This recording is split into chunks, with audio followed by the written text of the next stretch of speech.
लोकसभा चुनाव में बीजेपी ने 400 पार का नारा दिया है और मध्य प्रदेश में भी बीजेपी ने पूरी 29 सीटें जीतने का लक्ष्य रखा है।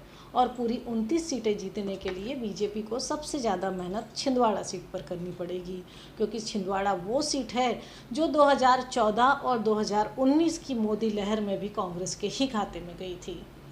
छिंदवाड़ा वो सीट है जिसे बीजेपी तकरीबन 4 दशक से भी ज़्यादा समय से जीतने की कोशिश कर रही है। और छिंदवाड़ा वो सीट है जिसके बारे में कहा जाता है कि जब पूरे देश में कमल खिलता है तो छिंदवाड़ा में कमलनाथ खिलता है। मतलब लगभग कोई भी लहर रही हो, कोई भी समय रहा हो, छिंदवाड़ा सीट एक बार के बाई इलेक्शन को छोड़कर हर बार कांग्रेस के खाते में गई है। और अब मध्य प्रदेश में बीजेपी इसी सीट को जीतने के लिए सारे जतन कर रही है।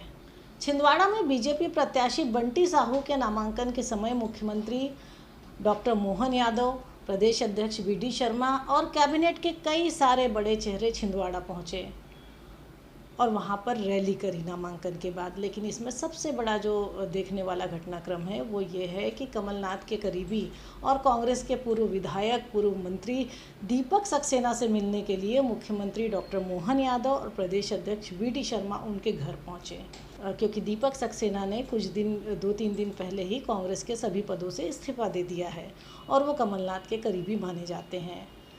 वो नकुलनाथ की नामांकन रैली में भी नहीं पहुंचे थे, बल्कि उनका बेटा बीजेपी प्रत्याशी की नामांकन रैली में पहुंचा।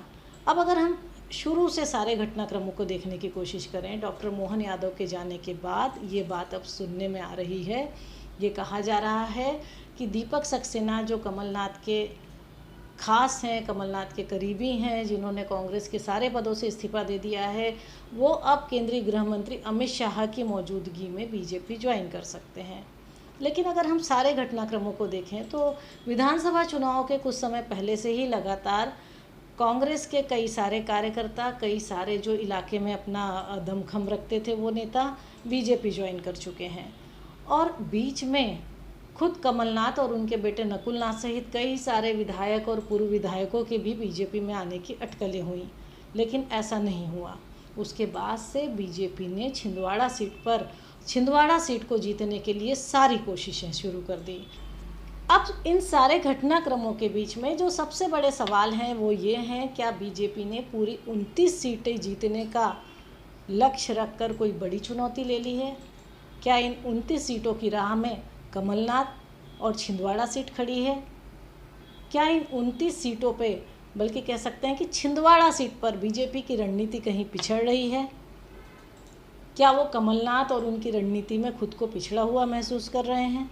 क्या यही वजह है कि बीजेपी कमलनाथ के करीबियों को लगातार तोड़ रही है? फिर इसके लिए चाहे मुख्यमंत्री डॉक्टर मोहन यादव और प्रदेश अध्यक्ष वी.डी. शर्मा को अपनी कैबिनेट के मंत्रियों के साथ दीपक सक्सेना के घर तक क्यों न जाना पड़े। और इन सब के बीच में सबसे बड़ी बात यह है कि क्या कमलनाथ के करीबियों को तोड़ने से कमलनाथ टूट जाएंगे?